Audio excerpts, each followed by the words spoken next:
Commençons votre rendez-vous sonore avec les professionnels de la communication interne. L'holacratie, c'est le thème au centre d'un atelier qui aura lieu à l'AFSI le 13 mars prochain. Un terme un peu barbare pour désigner un système de gouvernance d'entreprise plutôt révolutionnaire. Fini la pyramide des hiérarchies, chaque salarié a désormais un rôle qui lui est propre et peut ainsi libérer tout son potentiel dans l'entreprise. Écoutez toutes les précisions de Christophe Mistou. C'est lui qui a instauré en 2011 l'holacratie au sein de Castorama, filiale du groupe Kingfisher.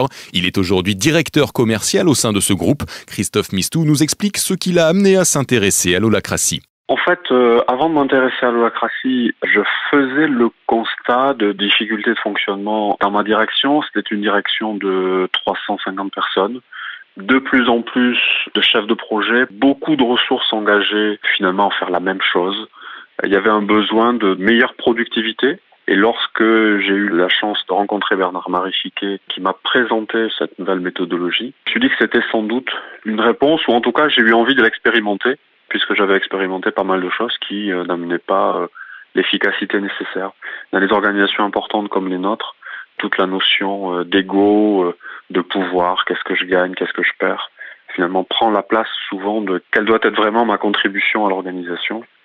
Et cette méthodologie évacue toutes ces notions d'ego et de pouvoir, et donc on retrouve une grande efficacité. Donc comment est-ce que vous avez mis en place ce système de gouvernance chez Castorama ? Alors le processus est à la fois simple et rigoureux. 3 rythmes de réunion.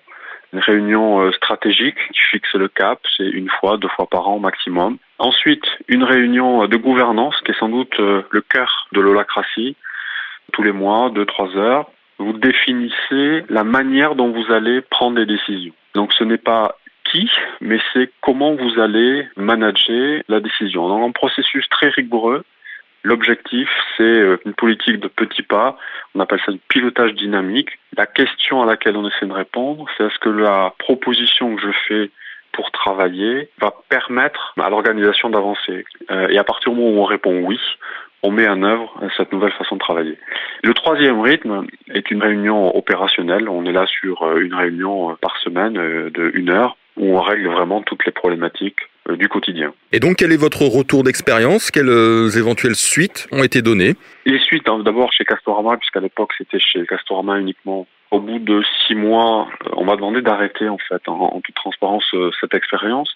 Non pas que cela fonctionnait pas bien, mais je pense que ça faisait un peu peur à toute l'organisation au global de passer en holacratie en fait, parce que le rôle des patrons est très différent. C'est probablement le manager d'ailleurs qui est le plus impacté.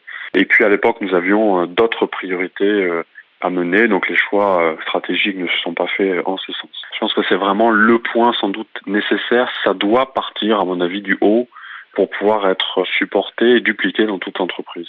D'ailleurs, les gens, une fois qu'on leur a fait vivre cette méthodologie, les gens deviennent de fervents supporters de la démarche. Et en général, d'ailleurs, il y a certaines parties qui continuent d'être activées dans les organisations. C'est le cas aujourd'hui chez Castorama. On se rend compte qu'à partir du moment où on élimine finalement l'ego de tous nos fonctionnements, il n'y a plus de problème de relations humaines. Donc c'est extrêmement vertueux. Je crois que l'holacratie est une réponse, en tout cas, qui convient bien aujourd'hui à toutes les problématiques que rencontrent les organisations dans les entreprises. Merci à Christophe Mistou, directeur commercial groupe de Kingfisher, dont Castorama est une filiale. Et n'oubliez pas, si vous êtes intéressé par tous ces principes de l'holacratie, notez bien le rendez-vous à l'AFSI, ce sera le 13 mars.